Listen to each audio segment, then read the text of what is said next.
The U.S. Open Cup gets heated, a Canadian rivalry resumes, and the newest Philadelphia Union defender meets the media. Next on The Daily.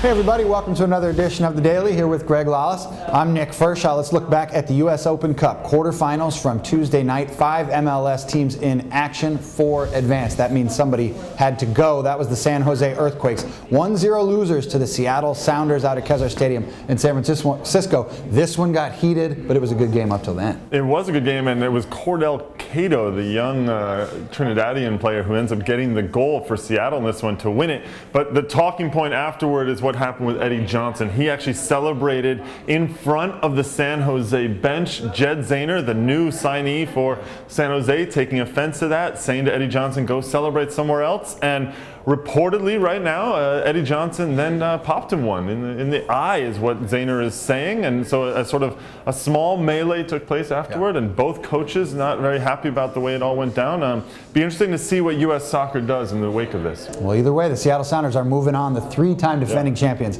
still alive. They're moving on to the semifinals on July 10th, where they're going to face Chivas USA, winners over the Charlotte Eagles. You look on the other side of the bracket, it's the Philadelphia Union and Sporting Kansas City, both big winners on Tuesday night in their respective matchups. So Philadelphia and Kansas City, Chivas and Seattle. Give me your early impressions. Well, I think that, first of all, Chivas is very happy. This is the first time they've ever been to the semifinals of the U.S. Open Cup, so I think they're very excited just to get to that point. Of course, now they're going up against the 3-time defending champions. That's going to be tough. On the other side, I love this. Remember, Philly just beat Sporting Kansas City last weekend 4-0. This is a Philadelphia team that, since John Hackworth has taken over, have found themselves in the attack in particular, and they're feeling very confident. Jack McInerney got another goal for them in this Open Cup game against Harrisburg City Islanders.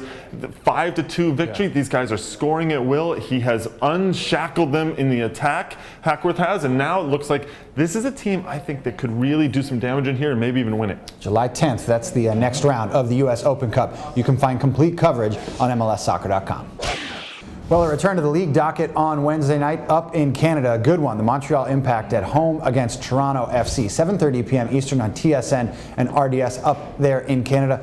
Montreal, we know all about them. Marco Di Vaio could get his first start for the Impact, his first appearance in any game right now. A lot of people up there at Stade Saputo are excited about that. What do you make of this matchup against TFC? Well, I think Di Vaio is going to have to start, actually, considering Bernardo Corradi is out and Andrew Wenger also out with an injury in this one. So Montreal a little beaten up, particularly up top.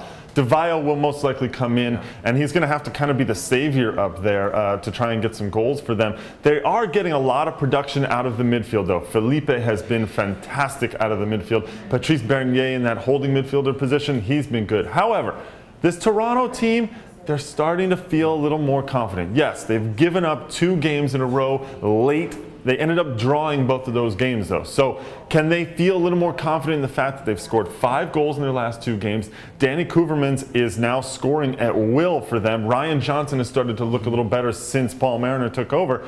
This is a good Toronto team that is going to go into Montreal, and don't forget, this is a rivalry game. This is Eastern Canada at its best, going at each other head-to-head, face-to-face, and I think this is going to be a great game on Wednesday night. Really one of the best rivalries in the league, against Montreal at home against Toronto FC on Wednesday night. Well, we talked about the Philadelphia Union earlier here today, and they've got a brand new face on the back line. That's Bakary Soumare, the former best 11 selection with the Chicago Fire. Met the media for the first time on Tuesday. Turns out his strong connections to Diego Gutierrez, now the sporting director for the Philadelphia Union. They used to play at the Chicago Fire. He was his agent back in the day. That strong connection brought him to Philly. Now that he's there, what does he give the Union? Well, I think the Union have been looking for that guy who can line up alongside Carlos Valdez in the center of the defense ever since Danny Califf was shipped out of town by Peter Novak.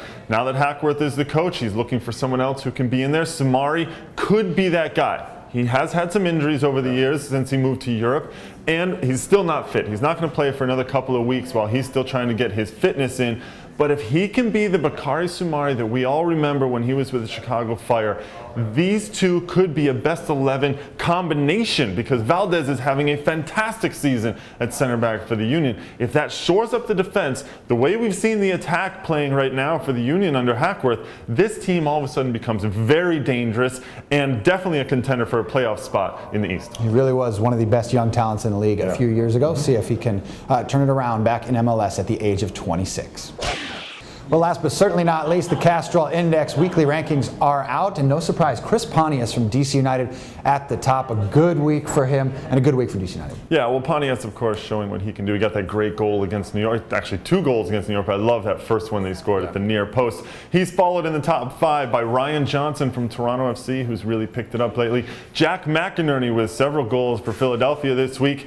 Jan Gunnar Solly for New York, who had a very good game in the midfield for them and as a defensive side as well. And Chris Boyd from the Portland Timbers bringing up number 5. In the overall rankings, there is a change at the top. Danny Kouvermans from Toronto FC, who had 3 goals over the week, ended up at top. He takes over from Thierry Henry, who slips down to number 2.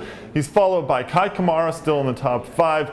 Chris Wondolowski, now of course the Golden Boot leader, and at number 5, Sayer Sen from the New England Revolution, who continues to have a very good first season in MLS. You can find all the Castrol Index information on MLSsoccer.com. That's where you can also find all the latest videos and the match coverage for that big game up in Canada tonight. That does it for us. See you tomorrow on The Daily.